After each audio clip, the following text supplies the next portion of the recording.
আজকে মঞ্চে বাংলার বাঘ নেই, আইএসএফ সফল হলো সভা। আরে তুমি দিদি গো, যত চেষ্টা করছো আমাদের আটকাতে, তুমি পারছো না আর পারবেও না। আইএসএফ একটা এমন পাখি যে টিপ টিপ টিপ টিপ করে আবার জ্বলে ওঠে। তারা যত মারবে তত আইএসএফ পারবে। আমরা অরাজনৈতিক ভাবে কিছু বিশ্বাস করি না। রাজনীতি রাজনীতির মতন হবে, রাজনীতির লড়াই হবে মতাদর্শগত সংগ্রাম।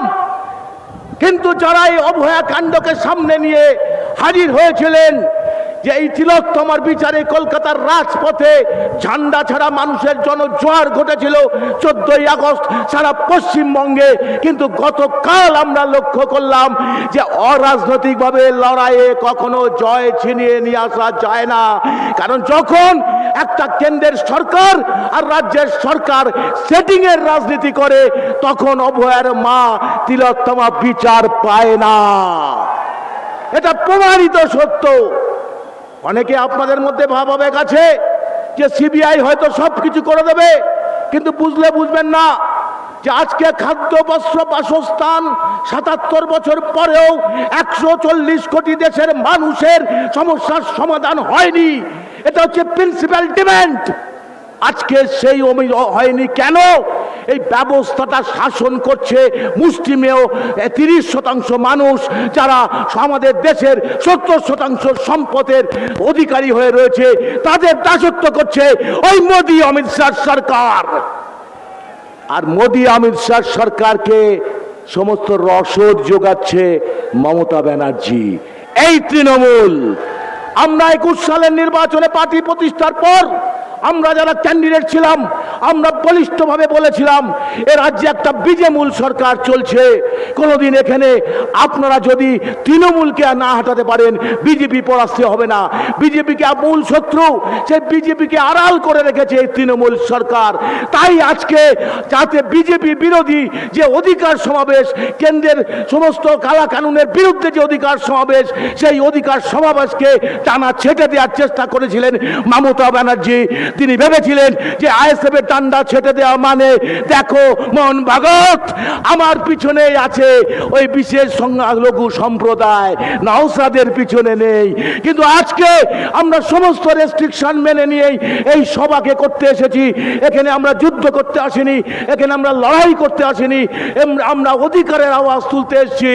সেই অধিকারের আওয়াজ তুমি যতই চেষ্টা করো মাননীয় মমতা ব্যানার্জি, আরএসএস এর দালাল আর রুখতে পারবে না।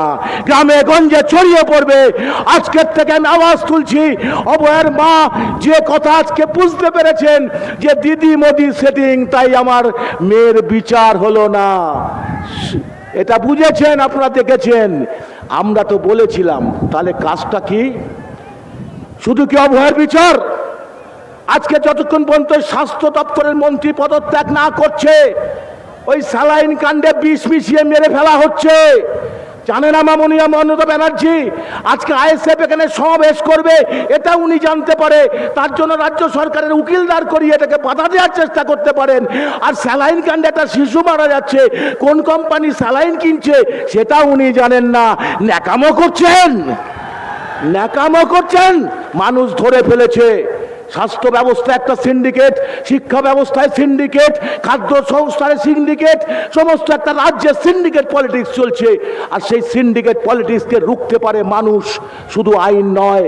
কারণ আপনার যেমন শিক্ষা, স্বাস্থ্য, কর্মসংস্থানের অধিকারের কথা আমরা বলছি, শিক্ষা, স্বাস্থ্য, কর্মসংস্থান এই তিনটে ব্যবস্থাকে আড়াল করে দিয়ে মোদি আর দিদি শুধুমাত্র হিন্দু মুসলিম, হিন্দু মুসলিম, অনুপ্রবেশ অনুপ্রবেশ, সনাতনী সনাতনী এই গুণগানকে ভুলিয়ে দেওয়ার চেষ্টা করছে শিক্ষা, স্বাস্থ্য, কর্মসংস্থানের অধিকার আদায়ের সংগ্রামটাকে।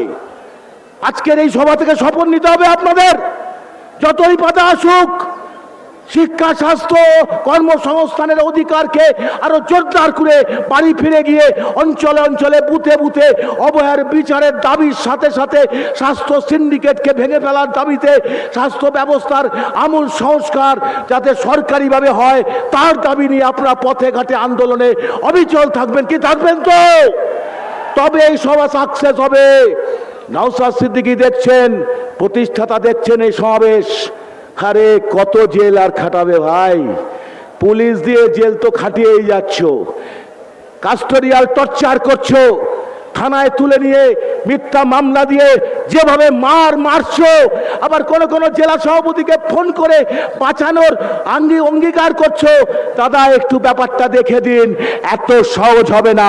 আমরা মারের বদলা মার দেব না, আইনের মাধ্যমে বুঝে নেব।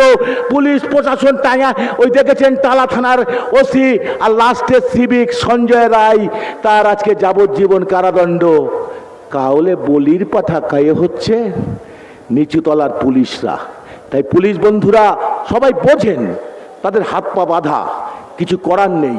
কিন্তু আমি এইটুক বলবো, অন্যায়ভাবে আইএসএফ এর কর্মীদের মিথ্যা মামলা দিয়ে কাস্টোডিয়াল টর্চার যদি করেন, আইএসএফ হাইকোর্টে তুলে ছাড়বে আপনাদের। আবার বলছি, যতই বাধা দিন, আইনে বুঝে নেব। মিথ্যা দিয়ে কাস্টোডিয়াল টর্চার বন্ধ করুন। পুলিশ মহোদয়কে বলছে, আইনের পথে তুলুন। সংবিধানে আপনার সিআরপিসি ক্রিমিনাল প্রসিডিওর করে সেটা তো আবার চেঞ্জ হয়ে মনু সংহিতার পথে দেশটাকে নিয়ে যাচ্ছেন। হিন্দুস্তান একটা মনু সংহিতা ব্রাহ্মণ্যবাদী ব্যবস্থা কায়েম করার দিকে এগোচ্ছেন। ওটা চেঞ্জ হয়ে গেছে ন্যায় সংহিতা, আর সেটাকেই মদত দিচ্ছেন মমতা ব্যানার্জি। তাই জন্য আমি বেশি সময় নেব না, অনেকে বক্তা আছেন। শুধু আপনাদের কাছে একটা অনুরোধ করব, আইএসএফ আজকের এই সভা থেকে সমস্ত কর্মীদের কাছে আমার একটা বার্তা। রাত্রিবেলায় যদি পুলিশ যায় আপনার বাড়িতে, আপনি কখনো বেরোবেন না। কোনো ধরনের মেমো না নিয়ে যদি আপনার বাড়িতে যায়, আপনারা বেরিয়ে তাৎক্ষণিক থানায় পিরিত করতে যাবেন না। থানার পুলিশ অফিসার সাথে পিরিত বন্ধ করুন। পুলিশ কখনো বন্ধু হয় না, শাসকের দ্বারা পরিচালিত হয়। সে কিন্তু শাসকেরই দাসত্ব করে। তার মধ্যে কিছু পুলিশ থাকে, তারা চেষ্টা করে কিন্তু পারে না। তাই বলে আপনাদের কাছে বলবো, উইদাউট ওয়ারেন্ট কখনো দেখা করতে যাবেন না থানায়। যদি আপনার উপর থানায় কোনো রকমের যদি থানায় বলে তুমি ভাই আসো, না দেখা করবেন না, বলবে আপনি কেন ডাকছেন আগে চিঠি দিয়ে জানান, শিখে নিন।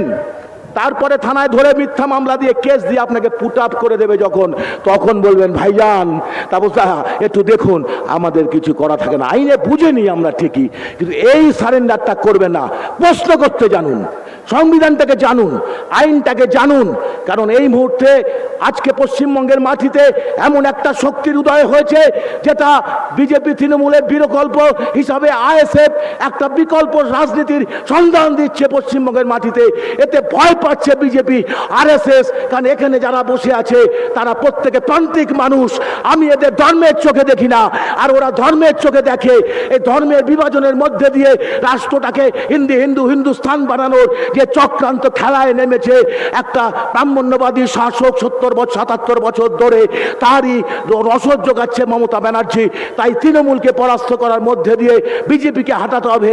পশ্চিমবঙ্গে থেকে বিজেপির স্থান কেন্দ্র থেকে বিজেপিকে হাঁটাতে হবে।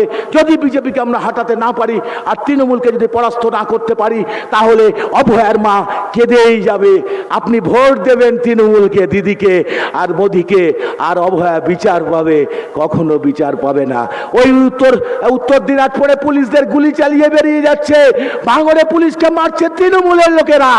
দেখছেন আপনারা ভাঙড়ে কারা মারছে, অত্যাচারী শাসককে মারছে এই পুলিশরা। আইএসএফ পুলিশদের গায়ে হাত তুলবে না। যদি পুলিশ কোনো অন্যায়কারী পুলিশ কোনো আচরণ করে, তাহলে আইনের দ্বারস্থ হবে, হব, আগামী দিনেও হব। ক্ষমতা থাকলে ঠেকিয়ে নেবেন, আইনের মাধ্যমে বুঝে নেব। যদি অন্যায় করেন, অন্যায়ের বিরুদ্ধে আইএসএফ লড়ছে, অধিকার আদায়ের দাবিতে আইএসএফ লড়ছে। যতক্ষণ পর্যন্ত আমাদের অধিকার আদায় হবে না, ততক্ষণ আমাদের লড়াই চলবে। অধিকার কে কাকে দেয়, অধিকার কে কাকে দেয়, পৃথিবীর ইতিহাসে কবে কোন অধিকার বিনা সংগ্রামে শুধু চেয়ে পাওয়া যায়? কখনোই নয়, কোনোদিনও নয়। অধিকার কেড়ে নিতে হয়, অধিকার ছিনে নিতে হয়, অধিকার রক্তে কিনে নিতে হয়। অধিকার কে কাকে দেয়? ইনকলাব জিন্দাবাদ, আইএসএফ জিন্দাবাদ, নওশাদ সিদ্দিকী জিন্দাবাদ।